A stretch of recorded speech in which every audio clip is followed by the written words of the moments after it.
Hello, everyone. Thank you for joining us today. Welcome back to Black Mental Health Matters show, where our mission is to encourage open dialogue around mental health among Black communities globally.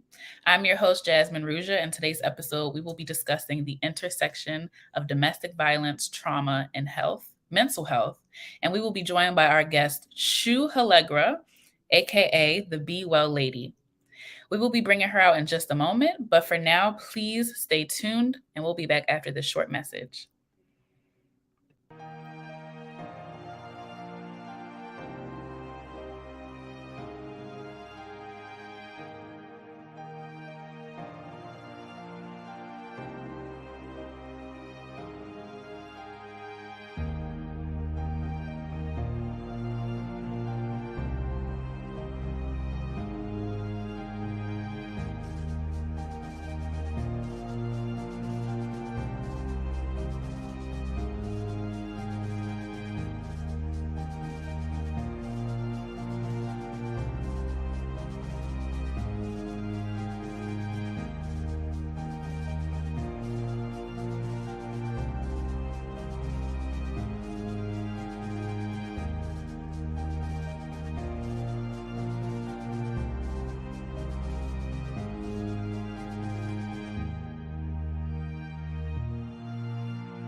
Thank you again for your attendance here with us today at the Black Mental Health Matters show.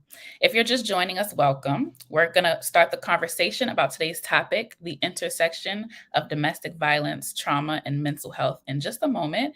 And I'll be joined by Chou Hallegra, aka the Be Well Lady. Chou Hallegra is the founder and CEO of Grace and Hope Consulting LLC, where she writes, trains, consults, and coaches to promote resilience, social emotional learning, human potential, well-being, and belonging for all. She is a mental health, diversity, equity, and inclusion consultant with over a decade of experience. Chou completed a master's in human services with a focus on executive leadership. With postgraduate training in rehabilitation counseling and as a licensed trauma-informed care trainer, she has a wealth of experience delivering impact to individuals and families. As a licensed DEI trainer and certified leadership coach with additional certifications in emotional intelligence, career coaching, employee performance, and mindfulness, she also has experience delivering impact in organization and leaders. Chou has devoted her life to helping individuals and organizations alike to be well, do well, and work well.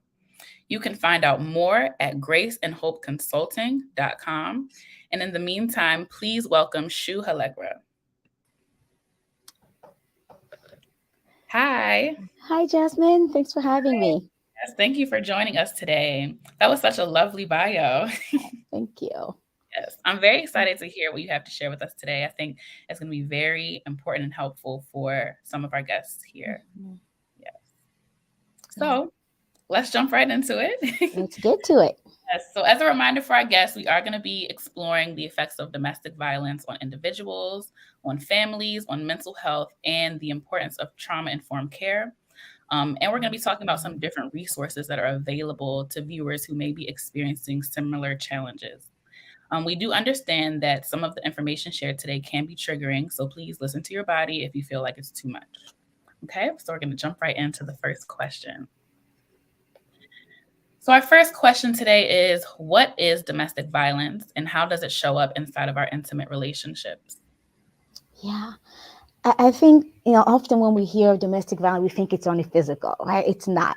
So with Yeah. domestic violence, it's when one person mistreats another who is part of the household. It could be your family, it could be even if you're just cohabitating, right? If you're dating or marriage relationship, or sometimes even just roommates, that could turn into domestic violence per se. But it goes beyond that physical part side of things. It could be emotional, it could be financial, it could be spiritual even. So it's good to look at it from a more of a global perspective, Yeah. instead of boxing it in into just the physical side of things. So how does it show up in a intimate relationship? What could be sometimes it's somebody just putting you down, Hmm. someone controlling your money, someone physically put their hands on you. Sometimes what I hear often is that the emotional and mental and psychological per se abuse is often not focus on, because there's no trace, if you want, physical trace evidence of what happened.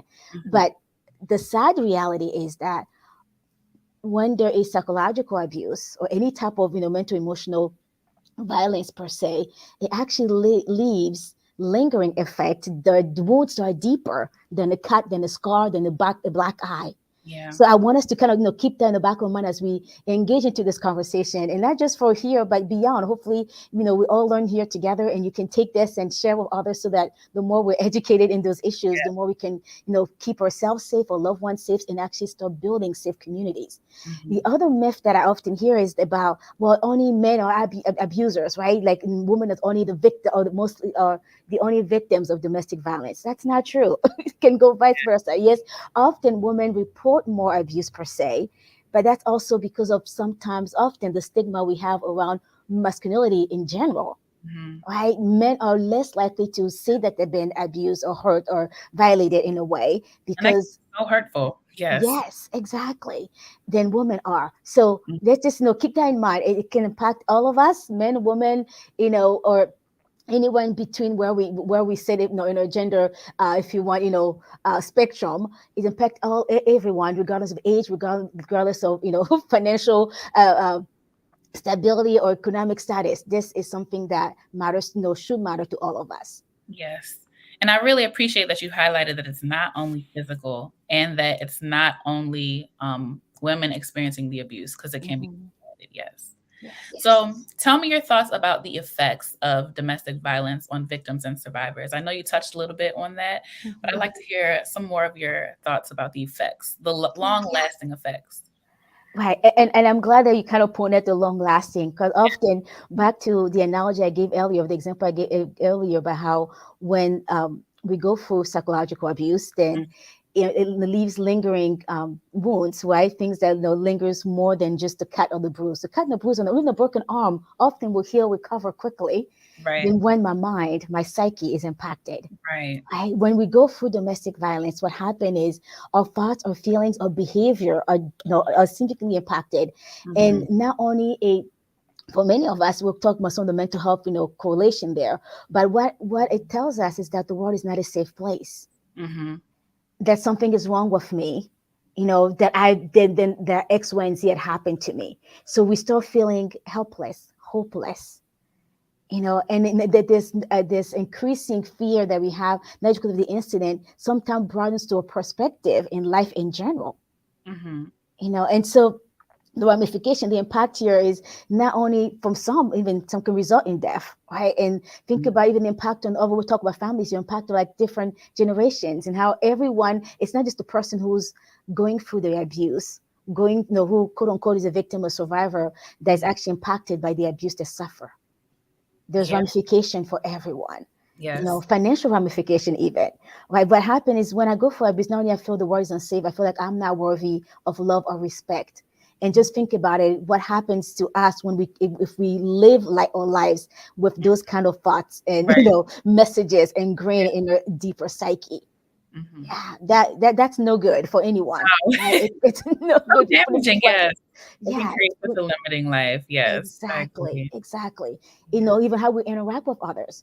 If the Hmm. world is an unsafe place, then I cannot trust people around me. Right. And everything that happens to me now, I see it through the lens of the abuse, of the trauma that I've been through. Hmm. Right. So someone, I remember, working with someone, and they were they were like in the workplace, And their supervisor just used to have a little, he was very firm on what, how he shared his opinions. And sometimes he would kind of raise his voice, and it wasn't that he was yelling. He would like, he get excited about something, saying this, like, you really have to get this done. This is really good. Like, you're on the right path. He might be saying something encouraging, but his Right. tone of voice actually triggered this individual that was supporting. And Yeah. it's like, I don't know what it is, but every time I'm around my supervisor, even when they're saying the good, nicest thing, I just feel like I can't breathe. Yeah. And And then you here, hear the encouraging impact that it has because of exactly. the tone, yeah, of the dance. Exactly. And this person was through working through it. The person was able to trace this to trauma they've been through when they were younger. And they Mhm. felt, wow, this is the exact same feeling I had when a family member was physically abusive, because it usually started with the loud tone of voice. And so their brain took them back there.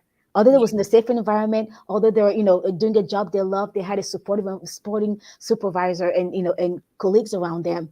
But because of the trauma they've been through, the domestic violence that they endure when they were children, like they were younger, Mhm. now it even it made it hard for them to actually stay in the job. They would think about quitting just because of that. So Right. when you think about it, so it's not just back then, what happened 5 minutes yesterday, what happened, Right. Right. it actually how it impacts us, moving forward in our relationship, is, careers, and just our own well-being in general. Mm. Yeah. And it's so interesting how long it can stick with us psychologically or in our psyche. Yes, It yes, is. And I think yes. that's a beautiful segue into our next question. Because you talked a little bit about how it not only affects us, but it can Hmm. affect how we interact in our career spaces or in our, relationships or with people that we're closely involved with. Hmm. So our next question is, how does domestic violence and trauma impact families? Yeah. So I'm a little nerd when it comes to those things. So if I start No, spilling no, out, love stats here, it. come with me, right? Just follow along. But I'm trying to make a point here. So I will share a few stats just to kind of to bring my message home. Yes, please do. Right. Yes. So according to the March of Dimes, battering during pregnancy is the leading cause of birth defects and Okay. infant mortality. Wow. Birth defect and infant mortality. That's just for pregnancy. Women who are pregnant and carrying, and then so this, whether if the child is not even born yet, some of them don't, literally don't even get born per se, right? Right. Their life is shortened. They're even because of the abuse that they suffer while still in the womb.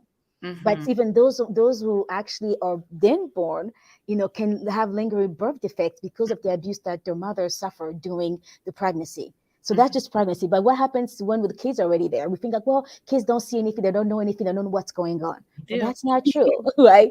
The National Women Abuse Prevention Project actually had, reported that 41 to 55% of homes where police was called, to respond to domestic violence, actually 41 to 55% of those homes, children were present. Mhm.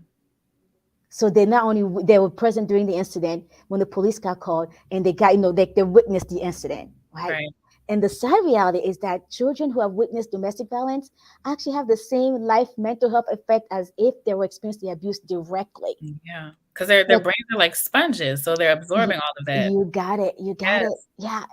And the one that's actually even like that, just like, oh, like really gets into my skin, if you want, that really, irks me, in a good way, that actually leads to action, leads me to do again the work that I do, Right. is that according to UNICEF, actually there are 275 million children worldwide that have witnessed domestic violence. Wow. 275 million. Billion.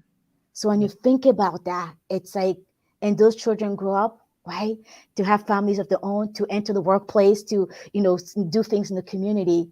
And like you said, their brains are just sponges. What monkey see, monkey do. Well, Mm. the developing brain is so trying to absorb what life is, what is safe, what is not safe, how they Mhm. should, what skills and they need, and how they should interact in society. This is the message. If it's pretty much, think about it as a computer, Yeah. right? Your computer only acts with the data that you put it in there. Like if Yes. you go on Google, you're searching for something. If you don't start a search, there's no there's nothing that comes Right. up. If Exactly. you put like, I don't know, you put for cars, and then Google gives you, animals, you're like, something is wrong, right? Right. But it's the Right. same thing with our brains. So there's Mhm. the children, except especially who are witnessing these domestic violence cases, incidents, the brain is just trying to absorb what is life, what life should be. They're still trying to, make the decision between what's right and wrong, Yes. their own And they're learning. ethical systems, exactly. Yes. And then we are literally, infusing, if you want, this data into the brain. And Yeah. what happened is then they start seeing violence as the norm, as Mm-hmm. a solution to conflict resolution, when it's not. It's not the best solution, right? People use this as a solution, but it's not the best solution. Mm-hmm. And not only that, we also know through epigenetics, I say I'm a little nerd here when it comes especially to No, trauma this work, is that trauma travels through the DNA for 14 generations. wow. So You for said those it of us, stays in the DNA for 14 it generations? stays in the Wow. DNA Talk for about generational curses. unless we do something about it, right? Right. So Exactly. as we're sitting here, you and I, just think about 14 generations before us. So like when my great mother was carrying whoever she was carrying at that point, like and that like my mom was already in my great grandmother's womb, if that makes sense, right? Mm-hmm. So in a way, not only with we say like things like diabetes and heart issues, or runs through the family, trauma runs through the family. Not only one, because when we witness it, then it it becomes the way our brain sees the world, and we unless we do something about it. But also even when we don't witness it, for children who are things happen in the womb, for example, that Mm-hmm. DNA is still that DNA of trauma, if you will. The trauma is still traveling through that DNA for 14 generations. So Wow. that's why for those of us Black communities sitting here, whether we've been through slavery or not, we carry the trauma of slavery in our veins.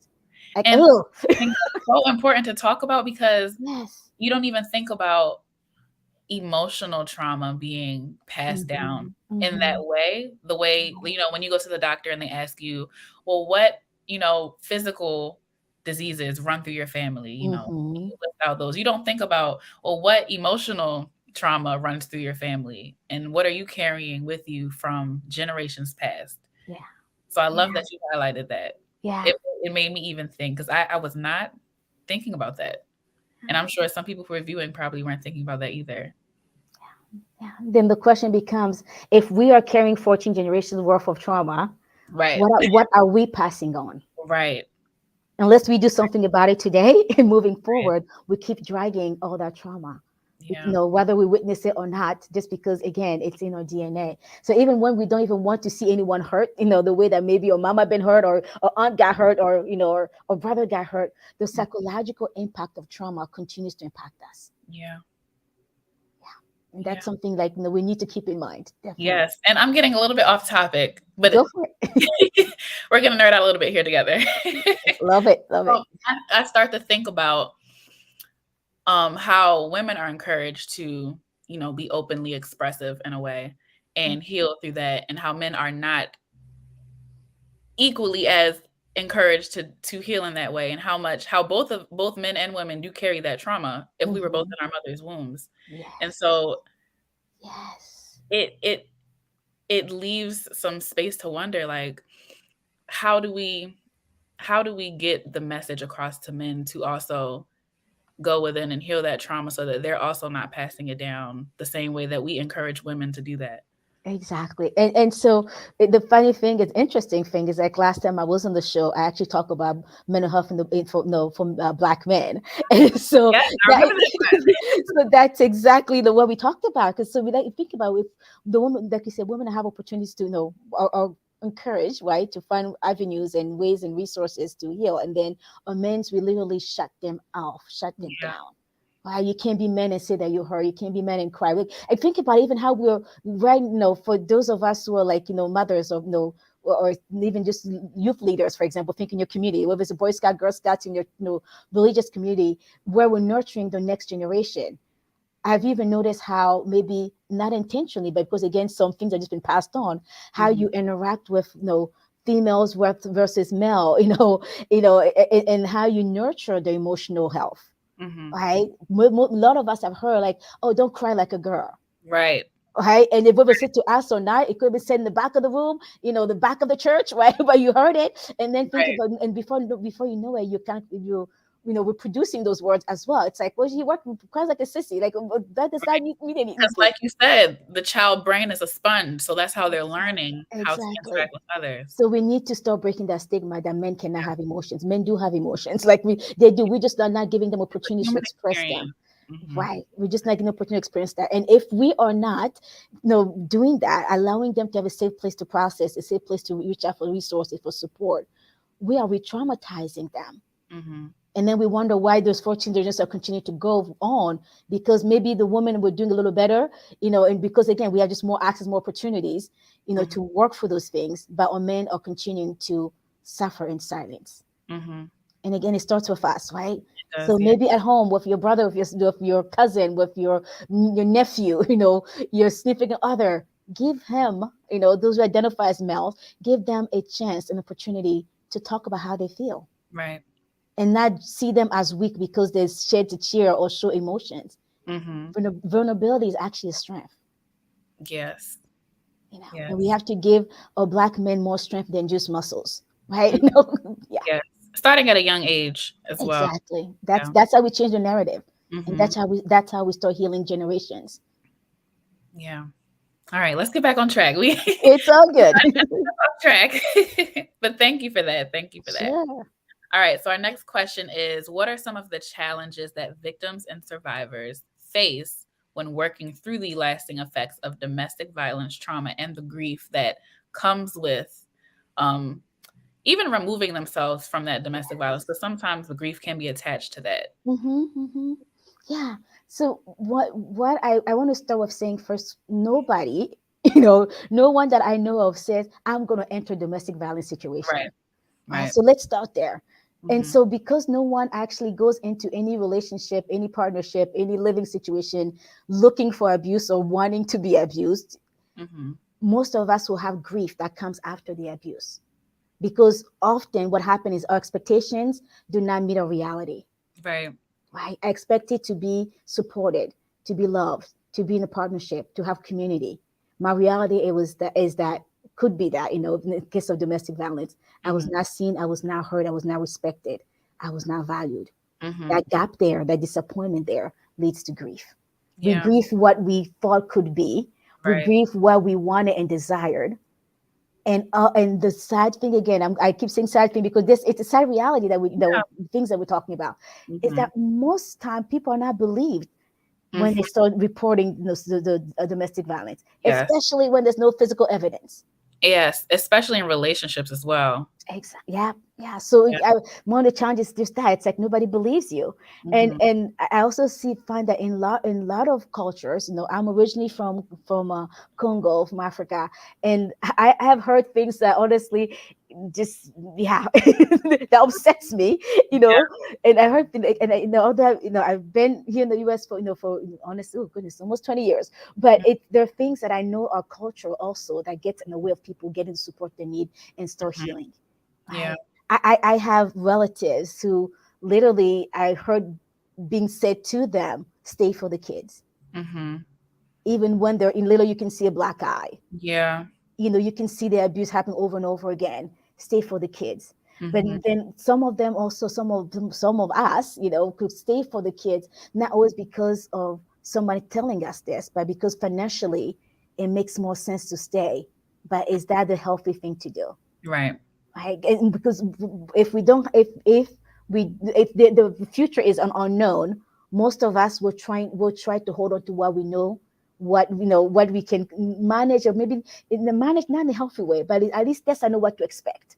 Right. Hmm. And I see that and I hear that a lot with people who've been through domestic violence. Like, well, if I don't know where I'm going to stay, how I'm going to eat, where the kids are going to go to school, I can't live in my car forever with kids. So like all those things, like the worry of like the list of worries, becomes longer. And you're Hmm. like, if I stay here, at least I know that I have a place to stay. The kids can go to school Right. until I figure it out. This and then until I figure out becomes, a day, a week, a month, and then years. Right. Hmm. So there's a financial side of it. There's a cultural, financial barriers, there's cultural barriers. But also even in religious community. As Hmm. Black people, we're highly religious, people, right? What I've also heard when people are even going through, domestic violence, and especially when it's, not physical, when people are not seeing it, like, maybe it's the people, they're being put down, or, they're being mistreated in ways that nobody else sees. So not Hmm. only people are not believed, and then you hear things like, oh, God hates divorce, right? Yeah. But God also does not want you to be in a place where somebody does not value you, treat you well, puts you down. That's not God's intent for you either. Right. So, Right. so when we look at all those challenges, it's not just how the person is perceiving themselves first, because we talked about when you go through domestic violence, you start already feel like the world is unsafe, right? But at least this is the this unsafe. I know what to expect, right? The unsafe out there, I don't know. But so you might linger, hold on to because you are not sure, where to go. But then there's all these other systematic and societal barriers that get in the way. Mm-hmm. The culture, religion, and then for a Black community, access to resources. Yeah. And that people linger in pain, people linger in pain, shame, because I Mhm. don't know, I don't have what I need to get to the next level. Yes. And I'm so glad you said shame because the whole time you were talking, I was thinking of how so many barriers are present and then shame is present because leaving and having to explain to people for a victim may be hard and shameful it and they Yeah, may even feel like I let this happen to me. yeah, yeah. And so that may be another reason why they don't speak up and get assistance or speak up and let someone know what's going on because they may be met with questions about, Mm-hmm. well, what happened or what's going on, Right, right, you know? right. And Yeah. there's a certain shame that may be attached to that, shame and grief of just removing themselves out of that situation. Mm-hmm, mm-hmm. And I've seen very intelligent, smart woman, Mhm. resourceful woman who had the finances to leave, Yeah, but who stayed in domestic violence situation because of that shame. yeah, Right? It's like I have to leave and I have to explain to people what happened, why I left, and like, well, you're too smart for this. mhm, Nobody's too smart for domestic right. violence. It And happens to all and to anyone. no one's planning that, no one's going in Exactly. saying, I'm in Exactly. this relationship and I know that this person one day is going to turn around and um throw some abuse on me. No one's going Right. into a Exactly. situation thinking that. Right, right. And so when it happened, and now we start questioning ourselves, like, what's wrong with me? Like, why did I do anything? Well, Right. often we do the best we can with the Mhm. resources we have at that Right. time. Right. But there's also that sometimes that fear of leaving. It's like, if this person did this to me, what would they do to my kids, to my loved one, to my relatives? I've heard stories of people say, like, if you leave, I'm gonna go after after your brother, your sister, you watch what I can do to your families. These are Right. words that people actually heard. So imagine if I'm really living in fear because of what's happened to me now, and I'm being told if I do X, Y, and Z, if I try to seek refuge, something would happen to my family. Some people stay to protect their families. And that's even more evidence of the long lasting psychological effects Exactly, from exactly. domestic violence. And Yeah. then when they go finally open up and share about it, people say, like, my goodness, like, you're too smart for this. So the people Mhm. start criticizing them, Right. right, judging them, putting them down for staying in a situation where they did what they could to protect them, Right. to protect the other people outside of the situation. Right. Yeah. And so imagine how, again, would we traumatize people just sometimes by the things we say and do or not say. Mhm. Yeah, that's powerful. That's powerful for people to understand. Yeah. And with that, I think it would be great to discuss a little bit about where domestic violence and trauma affect mental health, especially in the Black community. Yeah. So I talk about epigenetics, how trauma travels through the DNA for 14 generations. So as Black people, we are traumatized people, from slavery Right, to colonization to you name it. Even now, right, right? If right. that's happening today, we're doing this live, with 2023. Even today, as Mhm. Black people, as minorities, we are a traumatized community. And so we know from, again, for epigenetic, that trauma, it continues to travel through future generations unless we start doing what we need to do to change the narrative, to change the story for Mhm. all people, right? And when it comes to domestic violence, I believe it's the National Coalition Against Domestic Violence. Actually, 45% of Black women Mhm. experience actually more violence, with physical, sexual, even stalking, from an intimate partner than than white counterparts. 45%, or more experiencing more of that. So you Mhm. think about it, and then we talked about the barriers to just access resources, right? So as Black people, we often don't have the same economic opportunities, access to healthcare, education, sense of support, even for governmental agencies that are there, Mhm. are for minorities is not the same. And that alone become also factors that increases the likelihood of domestic violence. People are staying in more, damaging relationship because nobody else out there is there to support them. Right. Right. And we know with police, that the police is not bad. Police is here to support us. But we also know for a Black community, you Mhm. know, It Black can be men, challenging, yeah. exactly, Black men are more likely to be killed by police. There's research about this. I was actually reading a research recently that was done in 2018. So Mhm, this actually was done before George Floyd, death, before Tyrone Nichols' death. mhm, This was back in 2018 that actually they published this research. And back then we were already saying that Black men were 2.5 times more likely to be killed by police than white men. mhm. So Yeah, now it's even increased, right? That's the point I'm trying to make. yeah, Even increased. And when back to the domestic violence, again, for Black women, we're 80 more likely to be convicted for killing the abusive partner. That's that alone. And I'm like, whoa, whoa, whoa, this is messed up. Let's be real here. Right. So now that we're encouraging anybody that all lives matter, right? Like we want to preserve, because we'll talk about that in a little bit too, because people who find themselves on the side of their, being the abuser, sometimes also have unresolved trauma of their own. mhm. Right. So this is not Yeah, teaching them, one person. No, it's we all have things we need to work on, and nobody, no, no matter where they're coming from, no matter their race, no matter their gender, should be inflicting this much pain on anybody else, right? But so for Black women, when they actually try to defend themselves, and and if in the process of self defense, that the abusive partner ends up deaf, they get convicted 80% more than white women. wow. So I did what I could to get out of this, and then I'm the one who ends up in jail. Yeah, To think about it, but yeah, everybody else can just, it's fine, it's nothing else. And then when I end up in jail, to think about the whole ramification of that. It's mhm. harder to find a job later, right?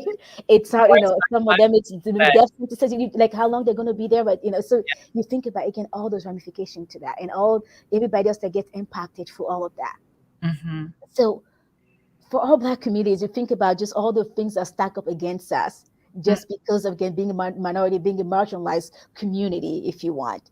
But mhm. also with domestic violence and all trauma, what happened, that depression, the anxiety, PTSD, the low self-esteem are Mhm. very common, Yeah, right? And often when we bend for this, we saw that we talk about feeling like, I having that shame, and it makes it hard for us to leave, but also that shame makes it hard for us to get help in the future, even when we're uh, outside of those situations.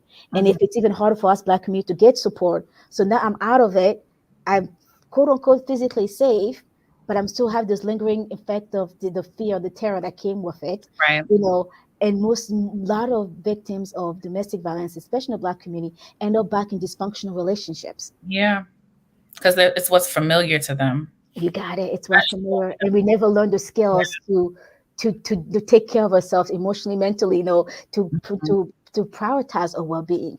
Yeah. Yeah, and I actually even met someone who admitted to having, to be. I'll use their own words. They feel like they became a narcissist because of the abuse they suffer. Mhm.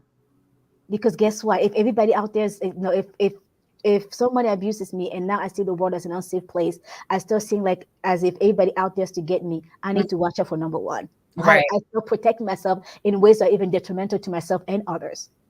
It's my will, the highway. It's I get whatever I can to get from everybody else because everybody else got everything from me to begin with. Right? And Mhm. so those unresolved, back to the resolved trauma, right? Those lingering effect just impact us in ways that we don't even know. And Right. not only it's here, but again, I want you to keep thinking about the long-term effect of it. So Mm, for Black people, we need to start talking about these things. We need to not, back to cultural, I don't know, culture affecting the barriers again. Like mhm. what happens here stays here, right? Like, we shove things under the rug. Mental health, always, for longest been a taboo Yeah. in Black communities, right? Even now that we're talking about it, Even it's still not about talked it. about enough. Right. Right? And so when things happen, it's like, what happened? You don't go tell all your business to everybody out there. Yes. What happened in this family stays here. And Right. instead of holding on to family, heirloom and and success and strength, we start holding on to family drama and trauma Yeah. that we traumatize us for 14 generations. We Yes, need to break the cycle. we do. We need to break the cycle. So talk about it. Start Yes. teaching your little ones that, boy, girls, that it's okay to have emotions. That if somebody touches you in a safe place, you say something. You don't Yeah. wait until you have a mark to report something that you feel comfortable with. Yes. So let's start educating this younger generation so that we can start changing that narrative. But even for us who are older generation, we're maybe not in the youth anymore. If we start talking about what we dealt with, if we start breaking that stigma, it Yeah. helps others come out. And I'll be the first one to say I am not ashamed to admit that I was, I was in domestic violence situation. I didn't even know what domestic violence after I came out of it. That's Mhm. the sad thing, Yeah. right? Sometimes when you're inside of it, you don't recognize it as Right. violence. Because it's just this is just what I was been, and you're like, Right. and it's like when you pull away from the situation, like, oh my goodness, like how did I not see that this was wrong? Mhm. And I felt uncomfortable then to keep, especially for Black women, we try to Mhm. nurture, right? Mhm. Women naturally are nurturers. So even once we see something uncomfortable that's not working for us, we feel like, well, maybe if we just nurture them a little more, things will get better. Right. And especially when it's not physical, like, well, maybe they just had a bad day. No, nobody should be putting you down over and over again. Mhm. It's one thing like somebody had a bad day and says one word that's like, that was offensive. It's another Right. thing once it becomes a pattern of you Right. feeling less than, of you not having control over your money, of you Mhm. being told that you're not worth anything. That Right. is that is abusive, and it's Right. we need to start talking about our stories. So the more I share my story, hopefully give somebody else permission to share the story. Then the younger, the older generation, now we start breaking that stigma to say, yeah, Yeah. abuse has no room here because we are literally pulling the curtain, we're lifting the curtain of the Right. rugs and then exposing all this damaging, experiences that we might have experienced, went through. Yeah. And thank you for sharing your story with us. Yes. Thank you. Thank Mhm. you. So we are getting to our last few questions. This has been such a great discussion. Um, but I really want us to talk about a little bit of some ways that survivors and domestic violence, excuse me, survivors of domestic violence can begin to heal from the trauma of their experience. Yeah. Oh, we can be on here all night long, all day long, right? We're not leaving. We can be here all day long. There's so much. I I, know. I think we need to start by working through our narratives, Hmm. because again, with trauma, with domestic violence, abuse, leads to trauma. With trauma, then comes the shame, the guilt, Hmm. right? The low self-esteem. Hmm. And unless I start changing that narrative, I've had to do that same work myself. Now that you know my story a little bit, I had to change to do that work myself, and to get me to the point where then I can start reaching out for help. So what happened is when we go through this experience, we start thinking about that something is wrong with us. So Hmm. change that narrative. It's working through, that narrative to start realizing nothing is wrong with you. Right. Something has happened to you, Right. right? And domestic violence is never your fault. You're Hmm. like, well, I chose this person. I going to live with them. I did this. You might have chosen the partner. You did not choose the abuse. I will say that again. You Hmm. might have chosen the partner. You did not choose the abuse. Hmm. I know a woman who met an event, and her partner actually ended up killing her son. Hmm. And that the guilt as a mom that she the guilt and the shame that she suffered for years and literally isolated for years Right. because of this very thing I'm saying. She's like, it's my fault. I brought this man into her lives. Yeah. But she did not choose the abuse. She didn't. Yeah. And even if you stayed in it, I want you to hear me out. Even if you stayed in it, you did the best you could with the resources you had available at that time. Hmm. So changing the narrative, it takes a lot of work, but it's Hmm. worth it. I actually do a program, a trauma recovery program that we call Rewrite Your Story. And that's Hmm. exactly what we work on. It's kind of working through those narratives, because it's only when I can change my narrative that I start crushing that guilt, crushing that shame. And then if I crush guilt and shame, it makes it easier for me I find the strength to seek help. Hmm. Right. And even fun seeking help in general, I think I have to have a more positive narrative of what happened to me in order for me to reach out for help. And when I say positive narrative, I'm not saying that we're gonna say what happened to you is okay. No, abuse is never okay. Violence is never okay. But you change the narrative to see that it's not your fault, Right. that you deserve better. Your well-being is important. Hmm. Then I can go and seek out support. Hmm. But always remember also that safety first. Safety first.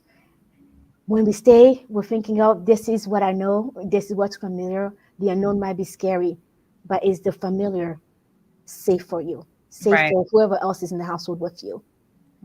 Usually not. And I know in some communities you might not even have access to, like, I don't even know what the nearest, domestic violence shelter is. I was thinking about that even just preparing for this. I'm like, yeah, when I lived back home in Congo, I don't remember any domestic violence shelter anywhere. I mean, again, that's been a few years back and things have changed. And actually, my first job, I worked for a nonprofit that was helping women actually recover from abuse that happened during one of the civil wars there in Congo. And Mhm. because there was even back then there was no shelters. So the woman came there, could see an OBGYN doctor, could get counseling, could get, do the support group. But if they were in an active, situation, domestic violence situation, there was just nowhere to go. So Mhm. in that case, I still encourage you, find those safe people for you. Is Yeah. a sister, is a friend, is a co-worker, and make sure that you are safe. And Mhm. in some countries, a lot of other countries have domestic violence shelters available. Actually, on our website, I know you flashed it out at the Grace Note Consulting website. Right on the homepage, under the resources, we have list of national and international hotlines that you can actually reach out no matter where you are. If there's one available in your country, most likely it's on that list. That you can reach out for many things, not just domestic violence. It could be just mental health in general. But I encourage you, check out those resources, download. You can actually download from the website, save it for yourself, share with others. You never know when they're going to come in handy. you know Yes. and sometimes, with back to the safety idea, the safety concern here is, I also hear people say people can change, right? Like, maybe, if I stay longer, if we work for this a little longer. Yes, people do change. I've met people change. The person I mentioned who, acknowledged being, being a narcissist and actually eventually changed at work. They had to seek help and work for the trauma so that, they could, they became well enough and still having, better and healthier relationships. Mhm. But just because people can change and do change does not mean that it's our jobs to try to Right. change the abuser, Right. Right. especially not when you're in active abuse. No, Right. that's not, like, you should not stay just to try to change someone at all costs. Your life matters. Your Yeah. life, and I could go into stats of just staggering how many Black women are dying Mhm. because of domestic violence. Yeah. And so your focus should be your own well-being, Mm. because when you are well, and I'll say when I am well, I can attract and create healthier relationships. Yes. So Yes. safety first on the physical side of thing, but also the mental, emotional side of thing. Like, you prioritize your own well-being. Mhm. Right.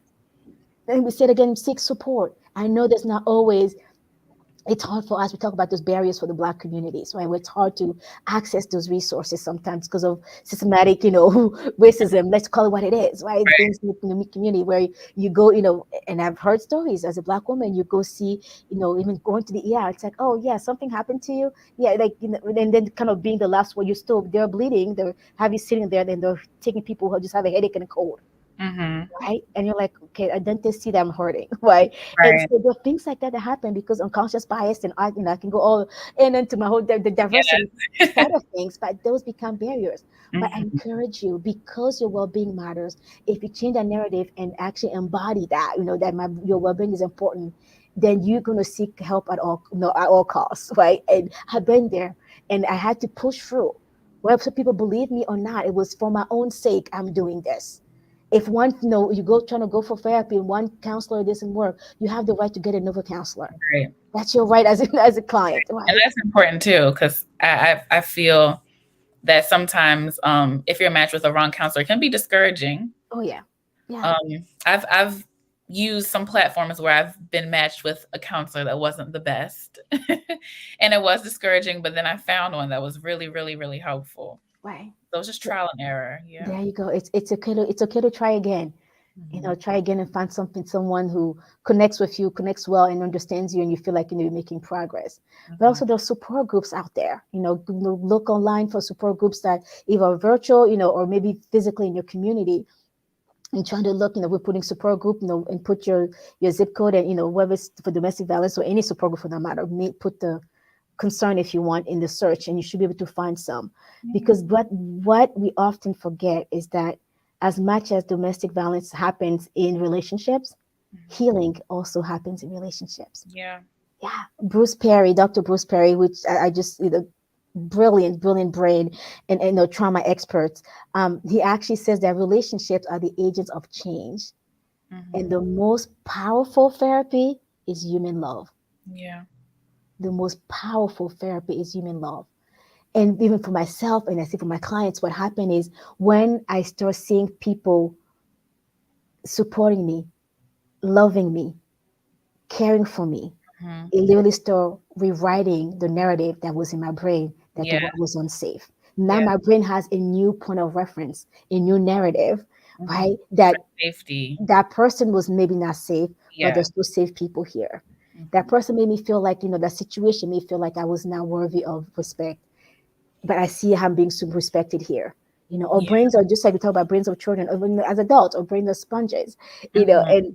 and what you nurture grows, just like flowers. So if Yeah. I'm nurturing the narrative of the trauma, of the abuse, I'm going to continue suffering, if you will, from the lingering effects of it. If I surround myself with healthy people, healthy relationships, I start healing where those wounds once were. Yeah. Right? And Yeah. but also learn more about just what healthy relationships. Educate yourself, all of us, all of us, but what healthy relationships still look like, Mhm. and even to understand the impact of trauma, so that when you feel re-traumatized, or you have what we call trauma triggers, and you Mhm. respond in a certain way, that you're not going to beat yourself up for, oh my goodness, why did I say or do this? You Right. realize this is the trauma you've been through, and that was a trauma Mhm. response, and not Yeah. necessarily who you are. I have to tell my clients, let's give that trauma response a name. Yeah. And I remember the one kind of cold called is Shaniqua. She's like, yeah, Shaniqua came out again at work today, and she started ramping up on people. I'm like, so what are we gonna do with Shanuka today? And then Right, and it gives it less power. It you really got does. it. You got it. That's Mhm. the point. So now Yes. I started not seeing myself as the trauma that I've been through. I started literally differentiating myself from the trauma. This is the experience I had. This is what happened to me. This is how it impacted me. This is how I responded because of the trauma. But this is not who I want to be. Right. And that is powerful, my friends. Like I can, personally and professionally, I tell you that is powerful. And when there's nobody around, or even when there are people around, journaling is a good way to start processing those thoughts about the trauma, right? Mhm. About and that we talk changing our narratives. Journaling was one thing that was, even today, still helps me. That Yes. because if you keep all of that in, it becomes Mhm. poison, Yeah. literally, for your brain, for your mood, for your intellect. It Yeah. actually becomes poison. So journaling is a healthy way to process those thoughts, process your experience, and letting go of that, of the power that it has over you. Right. Yeah. And then when we learn to rewrite that story, guess what? I am choosing to put myself back in power, back in control here. Right. Yeah. Like I said, we can be on this all day. But Yes. here, with the terror that comes, like the fear of, like the words unsafe place, a lot of people, a lot of us who been through trauma, who been through domestic violence, experience a lot of anxiety, Mhm. up to panic attacks even, Yeah. right? Breathing techniques are good and healthy and safe way to manage those panic attacks and the debilitating anxiety that survivors often experience. So Mhm. again, you can just go on YouTube, breathing techniques. You'll find there's box breathing. Like there's so many ways. You can practice that, and don't just wait when you have the panic attack or the anxiety or the trigger to use it. Mhm. Use it as, make a routine. I even tell my clients myself, it's like, if you pair your breathing technique with how often you eat, for example, it's like every time I'm going to eat, I'm going to take, do my deep breathing. Your Yes. brain start normalizing that, so Yes. that when you are in a situation where you're panicking or have high anxiety, it actually not only that muscles, that it's a physical muscle per se, but that muscle then Mental strengthened. muscle. Now Mhm. you can, and actually, it become more effective for you. Mhm. And it makes it a little bit easier to You, notice once you're moving into exactly. some anxious moments too. You Yeah. got it. You got it. And that, I'll close with this for this, question here. It's mindfulness. Yes. Is the bunch of mindfulness exercises. Again, if you need some, reach out to me. You can find a bunch of them online as well. But things like meditation, gratitude, Yes. actually helps you be in the present. Because Yes. when you've been through trauma in general, or domestic violence, specifically, it's like your traumatized brain wants to escape, right? And the brain start finding ways to make sense of things that sometimes are not there, and people dissociate. That's a clinical term for it. And yes, sometimes that, temporarily, that could be a, way to cope with reality, with what's happening. But eventually, when you're in a safe, physical safe place, the way you start healing is start reminding yourself to be here in the present. Mhm. Because if we dwell too much in the past, often we end up depressed.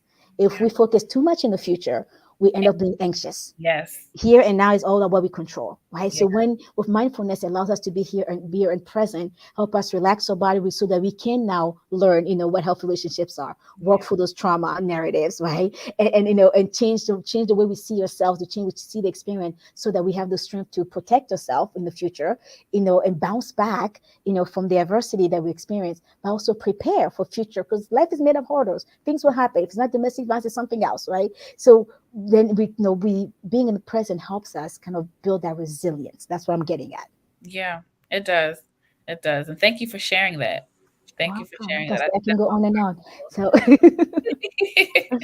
Yes. And you did mention about journaling for wellness. Black Mental Health Matters actually has an episode. I yeah. think that was pretty recent about journaling for wellness. So if you guys Mhm. want to learn more about journaling for wellness, please go check that out. And we are gonna close. Unfortunately, we are having such a great conversation. So unfortunately, we do have to move to our last question. Before we Mhm. close with our last question, I want to thank everyone for showing up for yourselves today and joining us in this crucial conversation. Mhm. Thank you for your comments. I see your comments in the chat section from YouTube and from Facebook and from LinkedIn. Thank you for joining us and watching us from all of those platforms. And I'd like to thank our guest, Chou, for bringing and giving so much of their time and their energy and their passion and being here with us today and sharing your insights. So thank you. Thanks. Yeah, it's my You are honor. appreciated. Yes, I see the passion in you. So thank you so much. So, our Yeah. last question, we've talked about the effects of domestic violence on families and on mental health. And I think it's very important for us to highlight trauma informed care for practitioners. What is trauma informed care? How can we help victims and survivors using trauma informed care? And where can our guests find these resources? So, I know that you also offer some trauma informed care resources. So, tell us a little bit more about how important trauma informed care is for practitioners and for clients that may be seeing these practitioners. Yeah. So I think with trauma informed care, the big thing to take home is Hmm. that we recognize that most people we will meet, who ever met, most likely already endure trauma. Hmm. So because of that, we come from a supportive healing um, approach to helping people bounce back from it. You Hmm. probably seen the meme that everyone, you never know what people are going through, so be kind, right? It's kind of just that mentality, that mindset per se. Hmm. In trauma informed care, it's a strength based approach. We try not just to be kind per se. It's going beyond being kind. Understand that people had trauma. Now we help them respond to the impact of that trauma that we talked about here. And that goes beyond the just physical, right? The psychological, emotional safety, creating that for both providers and survivors of abuse, Hmm. and that helps all of us kind of build that sense of control and empowerment. In reality, all that fancy language per se, it comes down to prioritizing safety for people, being careful not to re-traumatize people by what you say or what you do. If Hmm. I really assume and make the assumption that most of us experience some kind of trauma, then the way I approach people is different, right? And I often joke that all of us should have word like bandages, if you want, or stickers on the forehead saying "handle with care." Yeah. I'll be the first one that need that sticker, Yes, right? me too. Because Me too. bouncing back from different things, right? And so it could be as simple, even with the language we use, like we talked about, what's wrong with you versus what happened to you, or Hmm. when somebody been through trauma, what because with domestic violence and trauma in general, someone had power over them. So Hmm. when we're trying to create trauma informed communities, or partnership relationship, we share the power, right? It's giving people more choices, giving people more opportunity to make decisions of their own. And like, we don't condemn, we don't criticize, we don't judge. We realize that people might be responding the way they're responding because of what they've been through. They're not bad people, they're people who've been through bad things, Hmm. right? And looking at what the strengths that people have and building from there instead of focusing on their weaknesses. If I Hmm. can build on your strength, I remind myself and you that Right. you can do, not just great things but hard things. And if people are telling you that and showing you that, it empowers you to have what we call agency, like that the power, the sense of making decisions. Give me the agency then to make tougher decisions, like leaving an abuser, Hmm. right? But if I'm already seen as I'm being weak and because I'm staying, I feel defeated. I feel helpless, hopeless. Yeah. Right. So with trauma informed care is that like just being learning more about trauma, understanding the impact of trauma, then starting to literally support people, whether or not we know where they have trauma, it's just supporting them from that through that trauma lens, if Mm, that makes sense. That yeah. I'm gonna give you power, I'm gonna give you opportunity to make choices, I'm gonna remind you of your strength. And no matter if I know what happened to you or not, I'm going to see as an individual who's capable of doing great and better things. Yeah. I think that's important. Just having the mindset that everyone has been through something Exactly. and treating Yeah. people with kindness. Yeah. Yes. Yes. Thank you so much, Shu. You Thank you are for being welcome. with This us. was a pleasure. I've loved this conversation. I've thoroughly enjoyed it. So thank you so much. And thank you to everyone watching. Thank you from LinkedIn, Facebook, YouTube. I see all of your comments, and we're so grateful that you're here from all over the world. And I will see you guys next time on Black Mental Health Matters Show. Make sure you tune in every Saturday at 10 a.m. for a new episode from the Black Mental Health Matters organization. I'll see Yes. you next time. Yeah. Thank you. Bye, everyone.